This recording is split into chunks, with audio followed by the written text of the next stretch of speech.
Vamos una vez más, hermanos, en este día al libro de Apocalipsis, capítulo 20. Apocalipsis, capítulo 20, y vamos a leer los versículos 11 al 15. Y vi un gran trono blanco y al que estaba sentado en él, de delante del cual huyeron la tierra y el cielo, y ningún lugar se encontró para ellos. Y vi a los muertos grandes y pequeños de pie ante Dios, y los libros fueron abiertos, y otro libro fue abierto, el cual es el libro de la vida, y fueron juzgados los muertos por las cosas que estaban escritas en los libros según sus obras. Y el mar entregó los muertos que había en él, y la muerte y el Hades entregaron los muertos que había en ellos, y fueron juzgados cada uno según sus obras. Y la muerte y el Hades fueron lanzados al lago de fuego, esta es la muerte segunda. Y el que no se halló inscrito en el libro de la vida fue lanzado al lago de fuego. Esta mañana nosotros iniciamos el estudio de este texto, cuyo tema central es el juicio del gran trono blanco o juicio final. Pero solo tuvimos tiempo para considerar tres aspectos de este juicio. Vimos en primer lugar quién es el juez que ha de presidir este tribunal, es decir, quién es el que llevará a cabo este juicio, y dijimos que es Dios el Padre por medio de Dios el Hijo. Dios el Hijo es quien estará presente presidiendo ese tribunal. En segundo lugar, cuál es el tiempo en que será llevado a cabo el juicio, y dijimos al final de esta era presente y antes de dar paso a la era venidera. Finalmente vimos quiénes serán juzgados. Todos los seres humanos se presentarán delante de Dios en aquel día, ricos y pobres, amos y siervos, creyentes e incrédulos. En esta tarde vamos a considerar dos encabezados más para concluir de esa manera nuestro tema. Veremos en cuarto lugar cuál es la base sobre la cual seremos juzgados, y luego más brevemente cuál es la necesidad de que este juicio sea llevado a cabo, y como siempre algunas aplicaciones prácticas a modo de conclusión. Veamos entonces, hermanos, en cuarto lugar, cuál es la base de este juicio. ¿Cuál es el criterio por el que los hombres serán juzgados en el día del juicio final? Nuestro texto nos lo revela claramente. Vean el versículo 12. Y vi a los muertos grandes y pequeños de pie ante Dios. Los libros fueron abiertos. Otro libro fue abierto, el cual es el libro de la vida. Y fueron juzgados los muertos por las cosas que estaban escritas en los libros según sus obras. Y en el versículo 13 dice al final, y fueron juzgados cada uno según sus obras. Todos, dice la Biblia, serán juzgados en base a sus obras, en base a lo que hicieron en esta vida. El apóstol Juan llama nuestra atención a que unos libros fueron abiertos, en los cuales estaban escritas todas las cosas que cada hombre ha hecho. Ahora debo recordar, hermanos, que el apóstol Juan está tratando de describir una visión que él vio, y que el texto que estamos leyendo está cargado de simbolismos y figuras. No debemos imaginarnos un libro literal o una serie de libros literales donde están escritas cada cosa que nosotros hemos hecho. El punto es que nada será pasado por alto en ese juicio, porque la memoria de Dios es perfecta y nuestras vidas están delante de sus ojos como si todo estuviese escrito en un libro. Hermanos, Dios posee la biografía de cada uno de nosotros. Todas las cosas que hemos hecho, todas las cosas que hemos pensado, cada palabra que ha salido de nuestra boca, la motivación con que hemos hecho cada cosa. Y son esas cosas las que serán juzgadas en ese juicio. Esa es la enseñanza que aparece una y otra vez en el Nuevo Testamento. Hermanos, ¿en base a qué seremos juzgados? En base a nuestras obras. Y por favor, no se adelante a sacar conclusiones, pero vamos a ver algunos textos bíblicos. Mateo capítulo 16, versículo 27. Mateo capítulo 16, versículo 27. Hablando de la segunda venida, dice el mismo Señor Jesucristo: porque el Hijo del Hombre vendrá en la gloria de su Padre con sus ángeles, y entonces pagará a cada uno, ¿conforme a qué, hermanos? Conforme a lo mismo que dice Juan en Apocalipsis capítulo 20, conforme a sus obras. Y noten lo que decíamos esta mañana: ¿cuándo se celebrará el juicio final? Cuando nuestro Señor Jesucristo vuelva. Segunda a los Corintios capítulo 5, versículo 10. Segunda a los Corintios capítulo 5, versículo 10.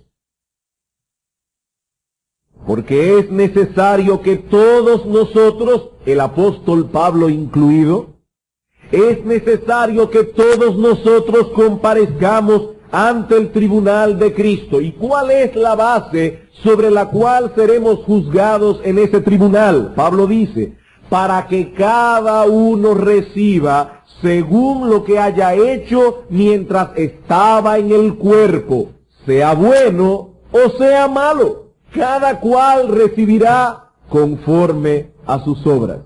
Romanos capítulo 2. Romanos capítulo 2, versículo 5. Hasta el versículo 11. Noten lo que dice el apóstol: pero por tu dureza de corazón, y por tu dureza y por tu corazón no arrepentido, atesoras para ti mismo ira para el día de la ira y de la revelación del justo juicio de Dios, el cual pagará a cada uno conforme a sus obras. Vida eterna a los que perseverando en bien hacer buscan gloria y honra e inmortalidad, pero ira y enojo a los que son contenciosos y no obedecen la verdad, sino que obedecen a la injusticia, tribulación y angustia sobre todo ser humano que hace lo malo, el judío primeramente y también el griego, pero gloria y honra y paz a todo el que hace lo bueno, al judío primeramente y también al griego, porque no hay acepción de personas para con Dios. Y ahora noten el versículo 16, en el día en que Dios juzgará por Jesucristo los secretos de los hombres conforme a mi evangelio. Hermanos, si leemos ese texto sin prejuicio, sin tener un esquema preconcebido en nuestra mente, de acuerdo a ese texto, yo quiero hacer dos preguntas. Primera pregunta: ¿cuántos juicios hay? Dice el texto: en el día en que Dios juzgará por Jesucristo los secretos de los hombres, conforme a mi evangelio. Y dice que en ese juicio, noten el versículo 5, ira para el día de la ira y de la revelación del justo juicio de Dios, el cual pagará a cada uno conforme a sus obras. Dice: vida eterna a unos, condenación a otros, en el mismo día del juicio. Y la segunda pregunta es, de acuerdo a ese texto, hermanos, ¿en base a qué seremos juzgados? Dice el versículo 6, Él pagará a cada uno conforme a sus obras. Apocalipsis capítulo 22, versículo 12.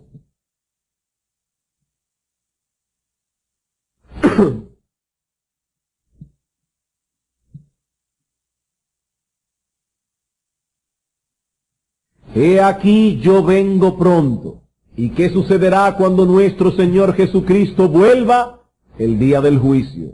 Y mi galardón conmigo, para recompensar a cada uno según sea su obra.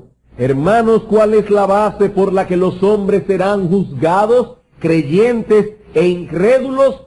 Todos estos textos responden con la misma respuesta. Todos serán juzgados conforme a sus obras. Como hemos dicho ya, eso incluye todas las cosas que hemos hecho, todo lo que hicimos. Pablo dice en 2 Corintios 5:10, cada uno recibirá según lo que haya hecho mientras estaba en el cuerpo. Todo lo que hicimos será juzgado. En Efesios capítulo 6, versículo 8, Pablo nos dice que el bien que cada uno hiciere, ese recibirá del Señor. Y es la misma idea que presenta Cristo en Mateo 25. Dice que cuando el Señor Jesucristo vuelva, se sentará en el trono de su gloria y apartará las ovejas de los cabritos. A unos dirá, venid benditos de mi Padre, al reino que ha sido preparado para vosotros desde antes de la fundación del mundo. ¿Y cuál es la base del juicio? Dice, porque tuve hambre y me diste de comer, tuve sed y me diste de beber, estuve desnudo y me vestiste. ¿Eso no es lo que dice el texto? Y a los otros dirá, apartaos de mí, malditos, al fuego eterno, porque tuve hambre y no me diste de comer, tuve sed y no me diste de beber, en la cárcel y no me visitasteis, etcétera. Cada uno será juzgado según sus obras. El autor de Hebreos nos dice en Hebreos capítulo 6, versículo 10, que Dios no es injusto para olvidar vuestra obra y el trabajo que habéis mostrado habiendo servido a los santos y sirviéndoles aún. Hay personas que solo tienen memoria para recordar todo lo malo que le han hecho en esta vida. Pero nuestro Dios no es así. Cada cosa que haya sido hecha por amor a Él o que haya sido hecha por causa de Él será recompensada, no importa qué tan pequeña sea esa obra. Dice en Mateo capítulo 10, el que recibe a un profeta, por cuanto es profeta, recompensa de profeta recibirá. Y el que recibe a un justo, por cuanto es justo, recompensa de justo recibirá. Y cualquiera que dé a uno de estos pequeñitos un vaso de agua fría solamente, por cuanto es discípulo, de cierto os digo que no perderá su recompensa. Hermanos, Dios recompensará a cada uno según sus obras. Pero no solo nuestros hechos serán tomados en cuenta en el día del juicio, sino también nuestras palabras. No solo lo que hicimos, sino también lo que hablamos. Dice Mateo 12:36 el Señor, que de toda palabra ociosa que hablen los hombres, de ella darán cuenta en el día del juicio. Hermanos, si yo estuviera aquí citando el Corán o estuviera citando algún libro apócrifo, pero yo estoy citando la Biblia. ¿Y qué dice la Biblia? ¿Qué dice el Señor Jesucristo? De toda palabra ociosa que hablen los hombres, de ella darán cuenta en el día del juicio. Cada chisme, cada palabra corrompida, cada palabra pronunciada con el único propósito de herir y de dañar, por cada una de esas palabras los hombres darán cuenta en el día del juicio.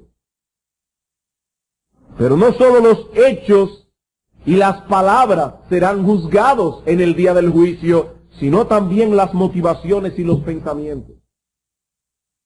El apóstol Pablo señala en 1 Corintios capítulo 4, versículo 5, que cuando el Señor venga, aclarará también lo oculto de las tinieblas y manifestará las intenciones de los corazones. Muchas cosas quedan sin resolver en esta vida. Y aún nosotros los pastores muchas veces estamos tratando con un caso y tenemos que cerrar ese caso sin haber llegado a una conclusión, porque nuestro entendimiento de las cosas es limitado y hay veces que no se puede seguir investigando. Pero dice la Biblia que en el día del juicio todo lo que ha quedado oculto quedará manifiesto. En Romanos capítulo 2, versículo 16, el texto que vimos, Pablo dice que ese día Dios juzgará por Jesucristo los secretos de los hombres. Muchas cosas quedan sin resolver en esta vida. En el día del juicio, dice la Biblia, Dios juzgará los secretos de los hombres, conforme al evangelio que Pablo predicó. Hermanos, ¿qué será juzgado en ese tribunal? Nuestras obras, ya sea de hecho, de palabra o de pensamiento. Pastor, pero ahora sí que yo estoy confundido. Yo pensaba que en esta iglesia nosotros predicábamos el Evangelio por la pura gracia y la salvación únicamente por la fe. Sí, mi hermano, y eso es verdad. Nosotros continuaremos proclamando hasta que el Señor venga que el hombre no es salvo por sus obras, únicamente por medio de la fe en Jesucristo. Así que déjenme aclarar este asunto que hemos estado hablando. El hecho de que estamos diciendo aquí que vamos a ser juzgados cada uno conforme a nuestras obras, eso no significa, por un lado, que mi aceptación delante de Dios depende de lo que yo haya hecho. Yo no estoy diciendo eso. En otras palabras, esto no significa, y enfatizo la palabra no, la subrayo, la pongo en negrita, esto no significa que es por mis buenas obras que ganaré aceptación delante de Dios. De hecho, en el mismo libro de Apocalipsis abunda el testimonio con respecto a esto. Apocalipsis capítulo 1, versículo 4.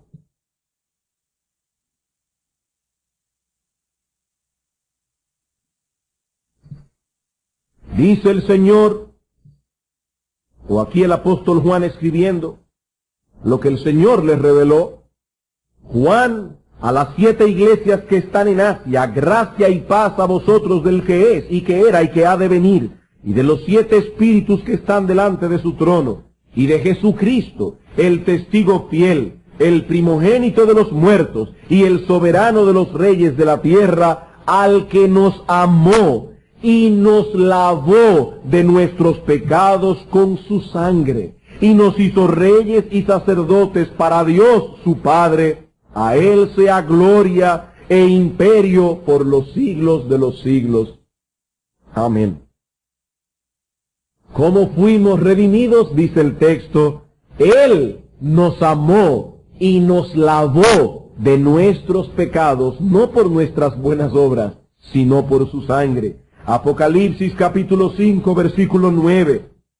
Y cantaban un nuevo cántico diciendo, digno eres de tomar el libro y de abrir sus sellos. ¿Por qué? Porque tú fuiste inmolado y con tu sangre nos has redimido para Dios de todo linaje y lengua y pueblo y nación. ¿De qué depende nuestra salvación? De la sangre que nuestro Señor Jesucristo derramó en la cruz del Calvario. Con esa sangre nos lavó, con esa sangre nos redimió. Apocalipsis capítulo 7, versículo 14. El apóstol Juan pregunta por una multitud que hay en el cielo. ¿Estos de dónde han venido? Yo le dije, Señor, tú lo sabes. Y él me dijo, estos son los que han salido de la gran tribulación y han lavado sus ropas y las han emblanquecido en la sangre del Cordero. Y ahora noten, por esto están delante del trono de Dios. ¿En base a qué estaban estas personas delante del trono de Dios? ¿En base a sus buenas obras? El texto dice no, en base a que han lavado sus ropas en la sangre preciosa de nuestro Salvador, en la sangre de nuestro Señor Jesucristo. Así que todos estos textos señalan la misma cosa. Nuestra redención descansa enteramente en la sangre que Cristo derramó en la cruz del Calvario. Ese es el testimonio unánime de las Sagradas Escrituras. Como dice el profeta Isaías, todos nosotros nos descarriamos como ovejas, cada cual se apartó por su camino, mas Jehová cargó en él el pecado de todos nosotros. No, mi amigo, no es por nuestras buenas obras que somos aceptados delante de Dios, sino por la sangre que Cristo derramó en la cruz en nuestro lugar. Como dice Pedro en su primera carta, el justo murió por los injustos. ¿Para qué? Para que nosotros pudiésemos ser aceptados por un Dios que es infinitamente justo. Mi amigo, no había otra forma de redención. No podía haberla.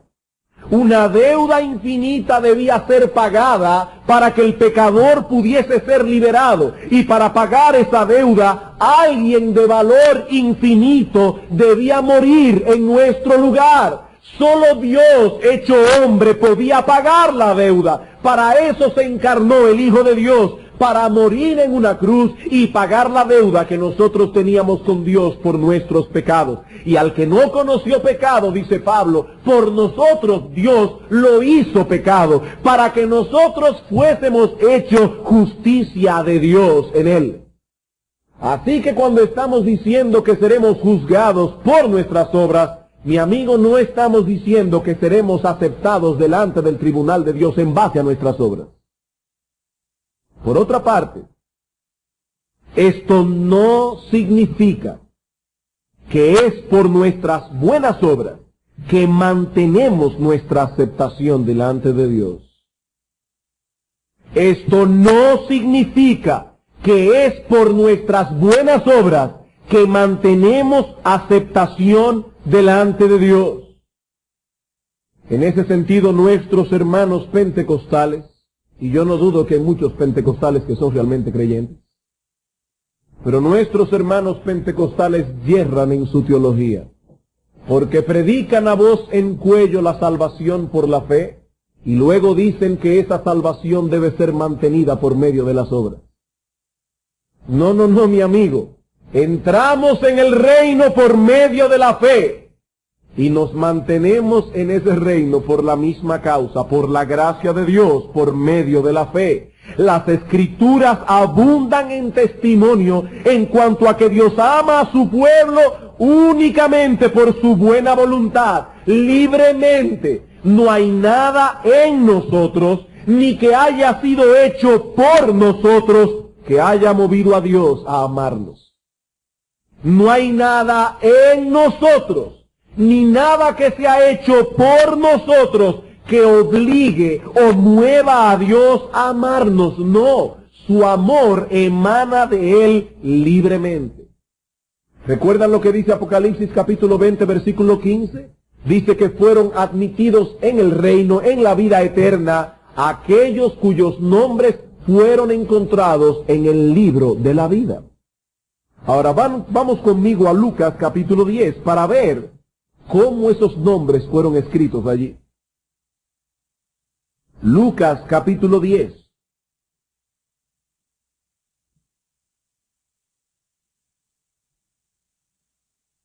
Versículo 20. Los discípulos acaban de volver de su tarea misionera regocijados al ver que los espíritus se sujetaban en el nombre de Cristo.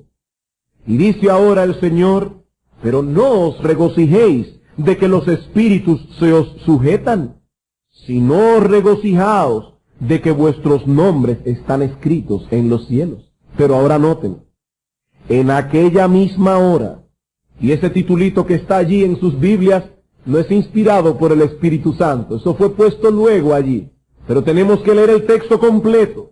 En aquella misma hora, Jesús se regocijó en el Espíritu y dijo, yo te alabo, oh Padre, Señor del cielo y de la tierra, porque soberanamente es la idea, escondiste estas cosas de los sabios y entendidos y las has revelado a los niños. Sí, Padre, porque así te agradó.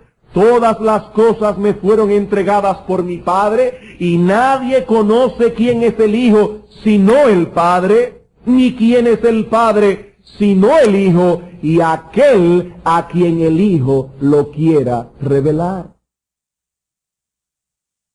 Esos nombres que fueron escritos en el libro de la vida fueron puestos allí únicamente por la buena voluntad de Dios, porque así agradó a Dios el Padre. No son mis buenas obras las que movieron a Dios a amarme, más bien fueron mis obras las que me trajeron condenación delante de Él, pero Él me amó por su buena voluntad. Si mis obras y mi carácter tuvieran algo que ver con mi salvación, deberíamos cambiar algunos textos que aparecen en el libro de Apocalipsis. Por ejemplo, deberíamos cambiar Apocalipsis capítulo 5, un texto que se leyó esta mañana en el tiempo de adoración. Por ejemplo, en el versículo 12, dice que una gran multitud decía a gran voz, El cordero que fue inmolado es digno de tomar el poder, las riquezas, la sabiduría, la fortaleza, la honra, la gloria y la alabanza. Y a todo lo creado que está en el cielo y sobre la tierra, etcétera, decían al que está sentado en el trono y al cordero: sea alabanza, la honra, la gloria y el poder por los siglos de los siglos. Allí no dice que al cordero sea parte de la alabanza y otra parte para mí, que puse mis buenas obras para poder ser salvo. No, mi hermano, no, mi amigo. Esa multitud que está en los cielos, cuando se postra delante del cordero, lo adora únicamente a él, porque solo él merece toda la gloria, toda la honra, toda la alabanza, porque la salvación pertenece a Jehová. La salvación es del Señor. Ni una nota de autopromoción aparece aquí. Toda la alabanza es para el Cordero. No hay nada en el hombre que le permita gloriarse de nada. Toda la gloria le pertenece a nuestro Dios. Ni somos aceptados por nuestras buenas obras, ni mantenemos esa aceptación por nuestras buenas obras. Por gracia sois salvos por medio de la fe, dice el apóstol, y eso no es de nosotros. No es por obras, para que nadie se gloríe. Cuando lleguemos delante del tribunal de Dios, no tomarán nuestras buenas obras y las pondrán en una balanza para ver si pesan más que las malas obras. Si fuera así, estaríamos completamente perdidos. Nuestra salvación no depende de que la acumulación de nuestras buenas obras sea mayor que la acumulación de las malas, y gracias a Dios que eso no es así.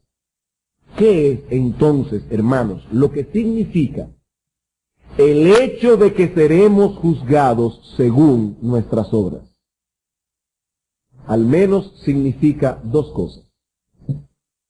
En primer lugar, significa que mis buenas obras son las que demuestran y las que demostrarán en aquel día que nosotros estamos de parte de Dios y de su Hijo Jesucristo, que somos sus aliados. En todo el libro de Apocalipsis se hace una clara diferencia entre aquellos que adoran al Cordero y los que no lo adoran. Entre los que tienen la marca del Cordero y los que tienen la marca de la bestia. Son nuestras obras las que demuestran del lado de quién estamos, quién es nuestro amo supremo. Amigo, déjame hacerte unas cuantas preguntas.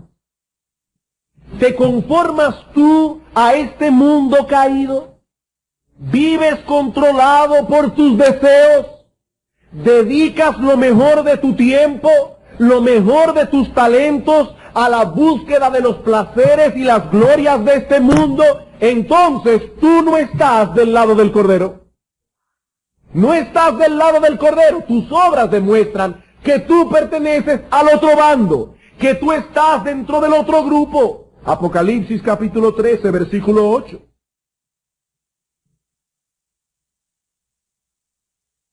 Hablando de la bestia dice: y la adoraron todos los moradores de la tierra. ¿Quiénes la adoraron? Aquellos cuyos nombres no estaban escritos en el libro de la vida del Cordero, que fue inmolado desde el principio del mundo. ¿Cómo podemos saber que estas personas no estaban escritas en el libro de la vida? Porque se postraron delante de la bestia y la adoraron. Mi amigo, ¿de qué lado estás tú? ¿De qué lado estás tú? Porque los que sirven y adoran a la bestia en esta vida recibirán en aquel día la condenación. Vean el capítulo 14, versículo 9. Y el tercer ángel los siguió diciendo a gran voz: si alguno adora a la bestia y a su imagen y recibe la marca en su frente o en su mano, él también beberá del vino de la ira de Dios, que ha sido vaciado puro en el cáliz de su ira, y será atormentado con fuego y azufre delante de los ángeles y del Cordero, y el humo de su tormento sube por los siglos de los siglos. Y no tienen reposo de día ni de noche los que adoran a la bestia y a su imagen, ni nadie que reciba la marca de su nombre. Por otro lado, ¿Estás luchando tú por no amoldarte a este sistema, cuyo príncipe es la serpiente antigua que se llama Diablo y Satanás?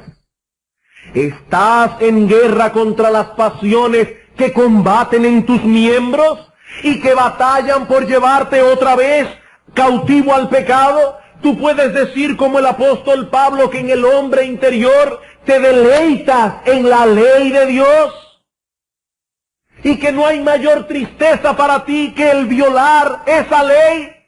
¿Puedes decir eso, hermano, con una limpia conciencia, que estás luchando por no ser manejado por las cosas de este mundo? Entonces, estás del lado del Cordero.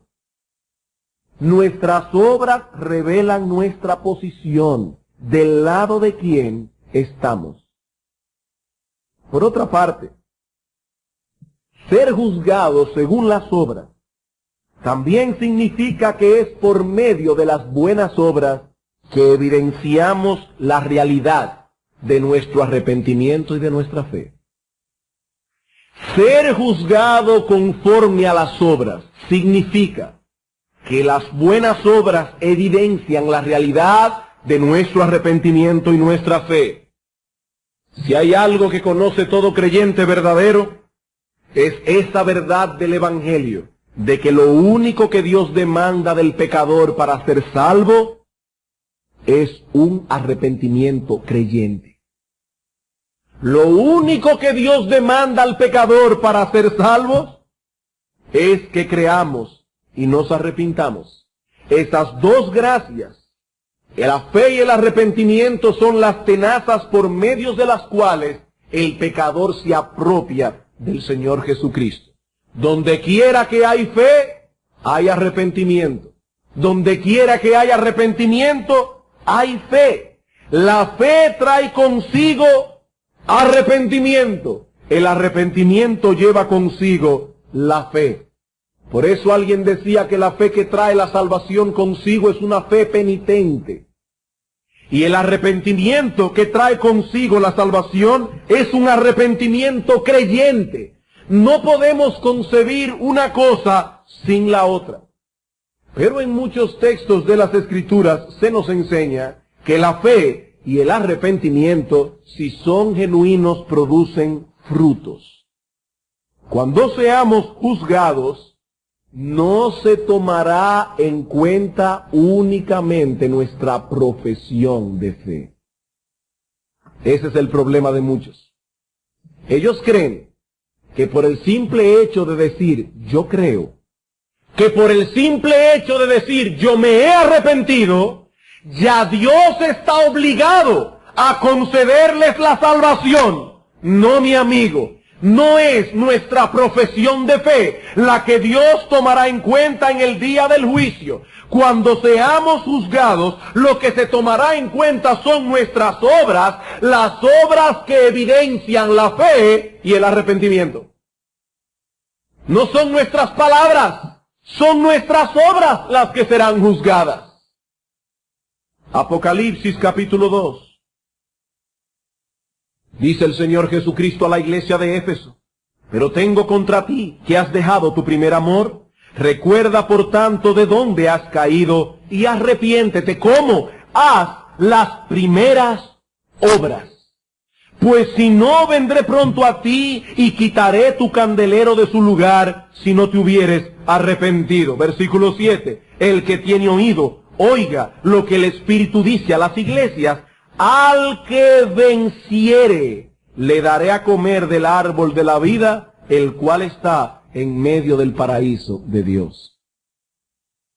Hermanos, qué difícil es guardar el balance doctrinal al estudiar las Escrituras. Qué difícil es guardar el balance doctrinal. La Iglesia Católica Romana ha puesto todo su énfasis en la salvación por las obras. La Iglesia Evangélica de hoy ha puesto tanto énfasis en la salvación por la fe sola, que se ha olvidado que la fe verdadera no viene nunca sola. Sí creemos que solo la fe, y solo por medio de la fe, somos salvos. Pero creemos que la fe que salva o mejor dicho, la fe genuina que trae consigo la salvación, es una fe que nunca viene sola. Hermanos, esto que estoy diciendo ahora es más que un juego de palabras. Es más que un juego de palabras. Muchos llegarán al día del juicio engañados, creyendo que son cristianos, sin serlo. Son las obras las que manifiestan la evidencia de la fe verdadera. Lo mismo que son las obras las que manifiestan la incredulidad. Apocalipsis capítulo 21. Apocalipsis capítulo 21, versículo 8.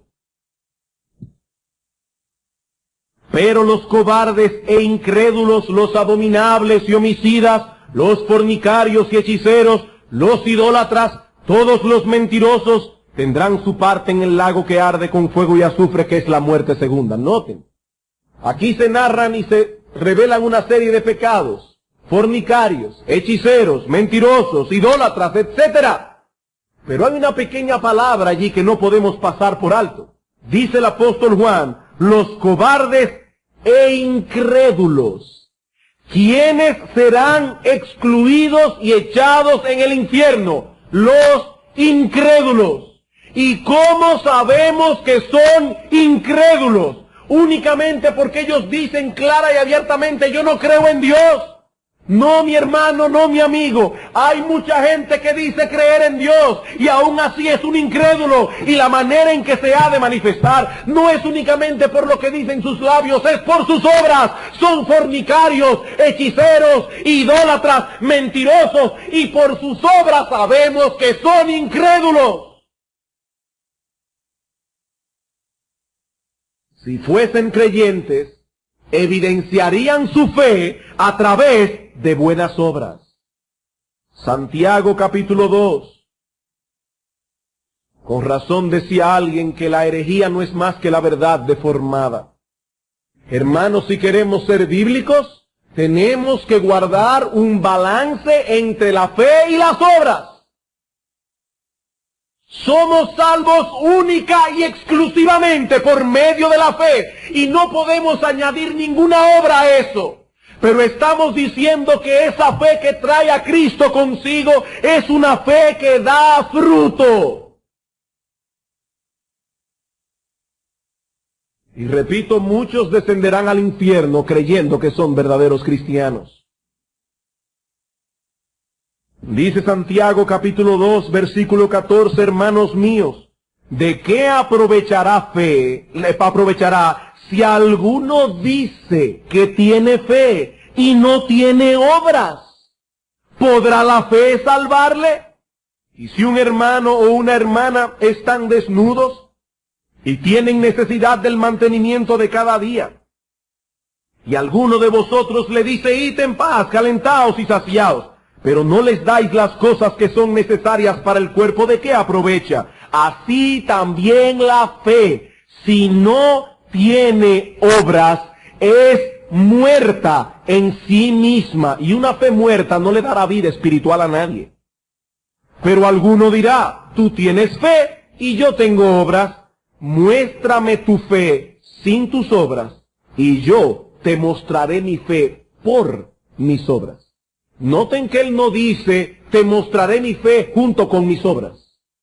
No, yo no voy a añadir mis obras a la salvación, pero sí voy a mostrar que tengo fe a través de mis obras. Primera de Juan, capítulo 5. Primera de Juan, capítulo 5, versículo 4 al 5. Porque todo lo que es nacido de Dios vence al mundo. No se deja manejar por el mundo. Vence al mundo y su patrón de vida. Vence al mundo y las cosas que el mundo persigue. Pero ahora noten, y esta es la victoria que ha vencido al mundo: nuestra fe. ¿Quién es el que vence al mundo sino el que cree que Jesús es el Hijo de Dios? Si tú dices creer en Jesús, el Hijo de Dios, y al mismo tiempo eres un mundano, tú eres un mentiroso. Porque el que cree que Jesús es el Hijo de Dios, Vence al mundo. Eso no significa que no tenemos lucha con nuestros pecados. Eso no significa que el mundo no nos atrae. Eso no significa que el mundo nos seduce muchas veces. Pero el creyente está en pie de guerra. Y cuando se da cuenta que el mundo lo ha atrapado, va a Cristo en arrepentimiento con dolor en su corazón, pidiéndole su gracia para ser librado de esa maldición. Pero mi amigo, el que camina como un ganso, habla como un ganso y se mueve como un ganso, es un ganso. Olvídese de eso, es un ganso. El que se viste como un impío, habla como un impío, vive como un impío, no importa qué día que es evangélico, es un impío. Porque aquel que tiene fe vence al mundo por medio de la fe. ¿Qué es lo que será juzgado en el día del juicio? Que yo vaya a Dios diciendo, Señor, yo creí, ¿no te acuerdas que en una iglesia evangélica en el 1988 o 1991, el 4 de marzo, yo levanté la mano y pasé al frente? ¿Este es lo que Dios va a tomar en cuenta? Vamos a ver, ¿quiénes aquí hicieron profesión de fe? Levanten su mano. Y todos los que hicieron profesión de fe entrarán en la vida eterna. ¿Es eso lo que dice el texto? No, mi amigo. Eso no es lo que la Biblia dice. Cada uno será juzgado según sus obras. Y si esas obras no evidencian fe y arrepentimiento, serán arrojados en el infierno. Y que alguien me diga a mí si lo que estoy diciendo en esta tarde no aparece en las Sagradas Escrituras.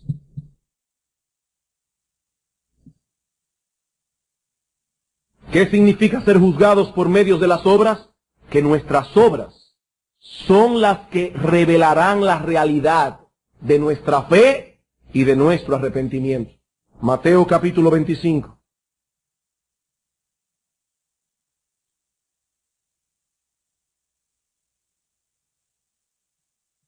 Versículo 31. Cuando el Hijo del Hombre venga en su gloria, y todos los santos ángeles con él, entonces se sentará en su trono de gloria, y serán reunidas delante de él todas las naciones, y apartará los unos de los otros, como aparta el pastor las ovejas de los cabritos, y pondrá las ovejas a su derecha y los cabritos a su izquierda. Entonces el rey dirá a los de su derecha, venid, benditos de mi Padre, heredad el reino preparado para vosotros desde la fundación del mundo. Porque tuve hambre y me disteis de comer, tuve sed y me disteis de beber, fui forastero y me recogisteis, estuve desnudo y me cubristeis, enfermo y me visitasteis, en la cárcel y vinisteis a mí. Entonces los justos le responderán diciendo, Señor, ¿cuándo pasó todo eso? Versículo 40. El rey les dirá, de cierto os digo, que cuanto lo hicisteis a uno de estos mis hermanos más pequeños, a mí lo hicisteis.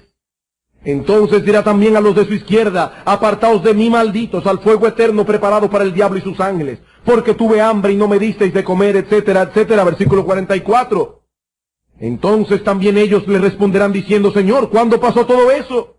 Versículo 45. De cierto os digo que cuanto no lo hicisteis a uno de estos más pequeños, tampoco a mí lo hicisteis. E irán estos al castigo eterno y los justos a la vida eterna. La Iglesia Católica Romana malinterpreta este texto.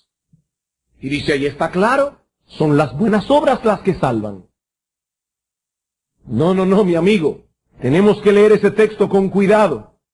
Lo primero que quiero que veamos en ese texto es que el veredicto fue pronunciado antes de declarar las obras que habían hecho. El Señor dice aquí, venid, benditos de mi Padre, hereden el reino. ¿Y cómo fue eso? Entonces el Señor comienza a hablar de las obras. Acerca de eso dice Anthony Hoekema, este juicio, en otras palabras, no es una investigación de las vidas de las ovejas para determinar si han hecho suficientes buenas obras para merecer el reino preparado para ellos, sino más bien una decisión misericordiosa respecto a su destino final, la cual es seguida por una revelación pública de las razones por las que esta decisión es correcta y justa. Más adelante, cuando el Señor comienza a enumerar las buenas obras de las ovejas, ¿cómo reaccionan ellas? Sorprendidas. Señor, ¿y cuándo fue que hicimos todo eso? ¿Saben por qué se sorprenden? porque ellas no hicieron todo eso para merecer la vida eterna, sino más bien de un modo espontáneo, expresando el amor que tenían a Cristo. ¿Cómo? Amando a los hermanos. Era algo que salía y emanaba de ellos en una forma espontánea, porque el que ama a Dios, ama también a su hermano.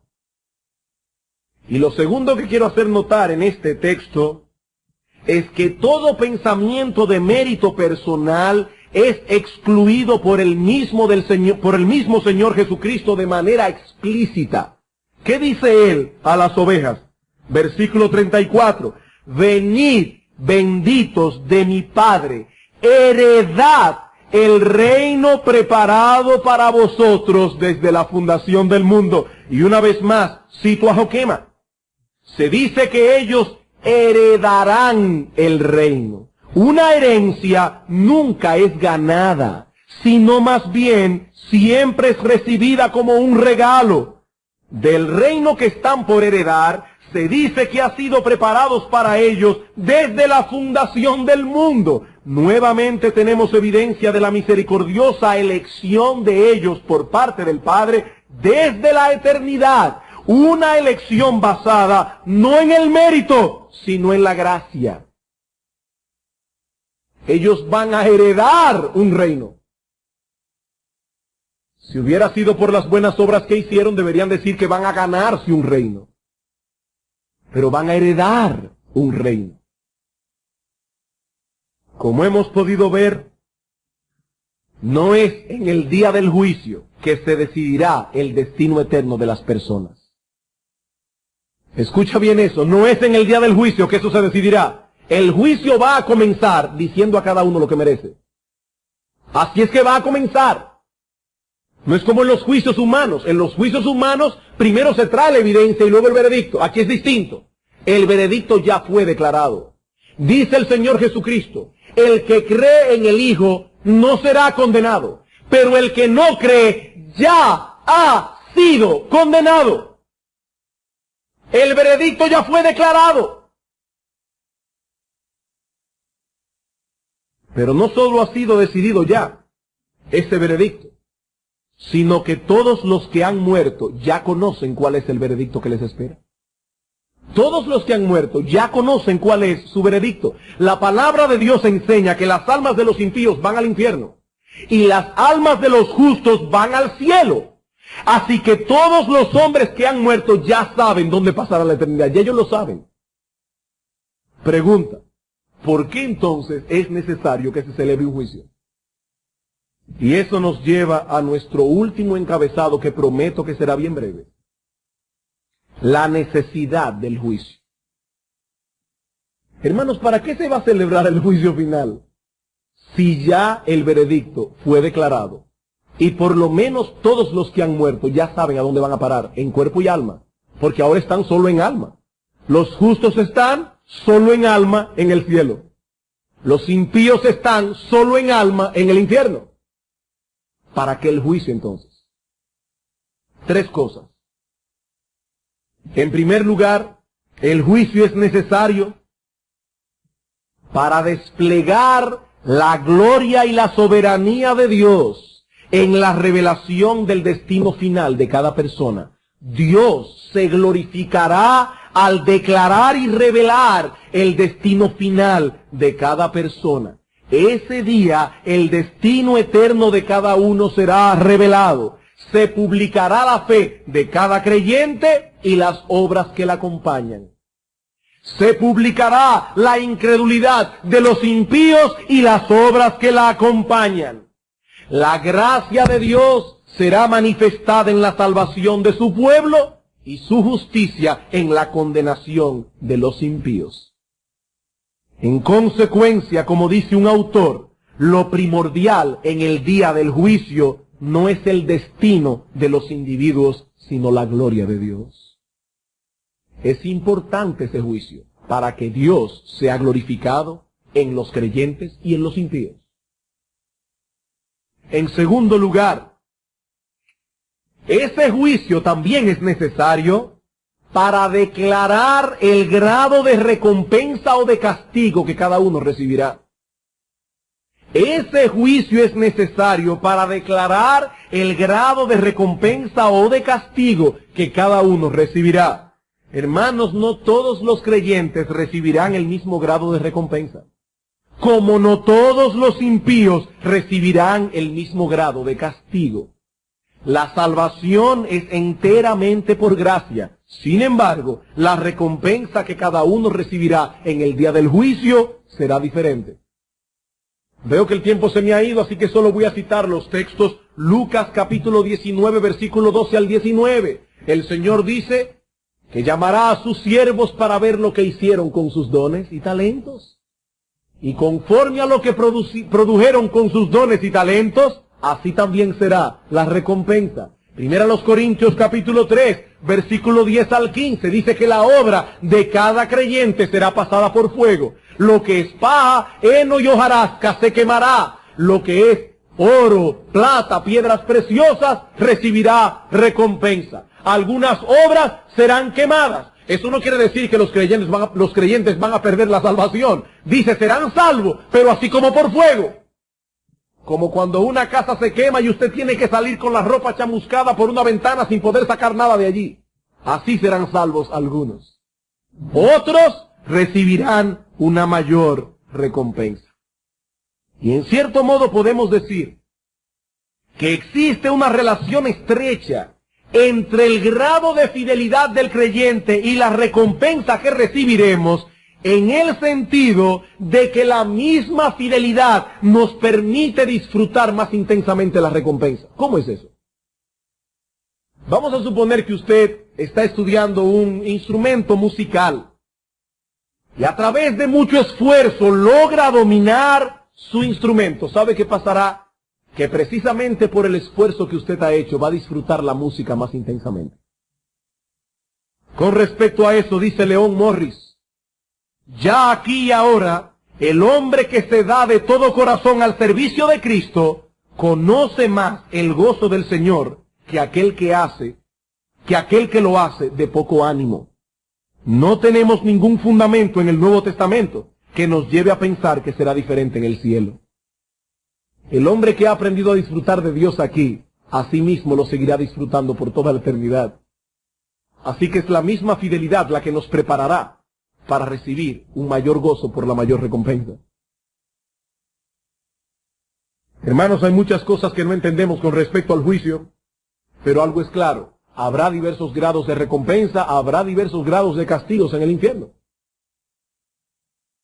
En Mateo 11, 20 al 22, no lo busquen, el Señor dice: ay de ti Corazín, ay de ti Betsaida, porque si en Tiro y en Sidón se hubieran hecho los milagros que se hicieron en ti, ya hace rato que se hubieran arrepentido en silicio y en ceniza. Por lo tanto, en aquel día, tu castigo será mayor. Y dice Lucas capítulo 12, versículo 47, que aquel siervo que conocía mejor la voluntad de su Señor recibirá más azotes. ¿Por qué es necesario el juicio? En primer lugar, para desplegar la soberanía de Dios y su gloria en la revelación del destino final de cada persona. En segundo lugar, para asignar el grado de recompensa o de castigo que cada uno recibirá. Y finalmente, para ejecutar el juicio sobre cada persona. Es decir, en ese juicio no solo se declarará, sino que también se ejecutará la sentencia. Los impíos en cuerpo y alma serán arrojados en el infierno. Los justos en cuerpo y alma entrarán en la gloria del Padre, a disfrutar eternamente lo que Cristo preparó para nosotros, por medio de su muerte en la cruz del Calvario. En conclusión, 3 aplicaciones prácticas, también muy breves. Los creyentes, primera aplicación, deben esperar ese día del juicio con confianza, sabiendo que no hay condenación para los que están en Cristo Jesús. Hermanos, cuando leemos en la Biblia, y sobre todo el Apocalipsis, el énfasis está en esperar la venida del Señor, no con pánico, sino con gozo. Cuando el Señor dice: aquí vengo en breve, ¿qué dice Juan? ¡Ay no, Señor, todavía no! ¡Todavía no, que le tengo miedo al juicio! No, dice él: sí, ven, Señor Jesús.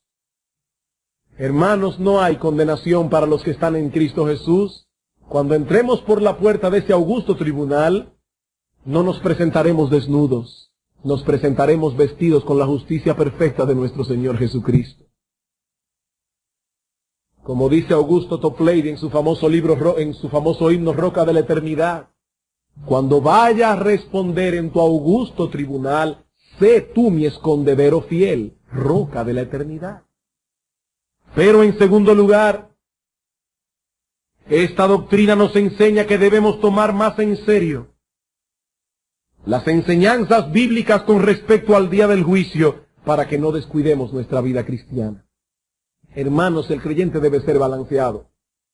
No viviremos con terror esperando el juicio, pero al mismo tiempo Pablo dice es necesario que todos nosotros comparezcamos ante el tribunal de Cristo, conociendo pues el temor del Señor persuadimos a los hombres.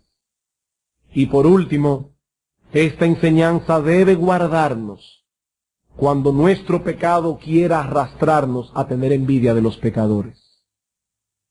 ¿Qué le pasó al salmista Asaf? Que comenzó a ver la prosperidad de los impíos.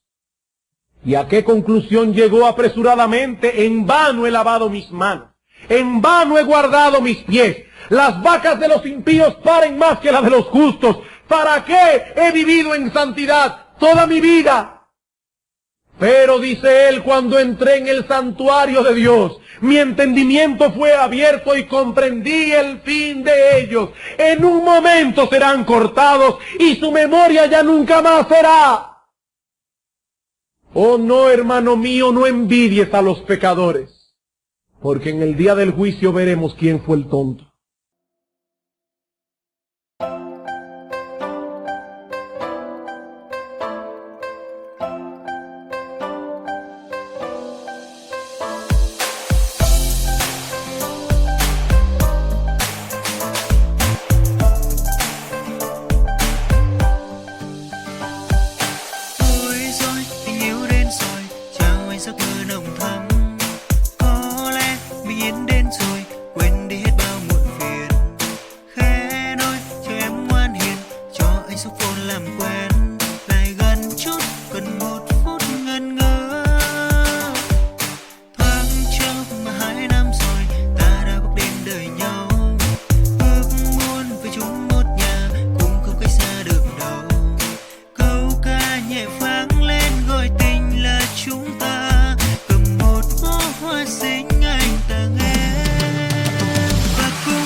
Làm quen lại gần chút cần một phút ngần ngơ.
Deja que ellos se burlen de la fe.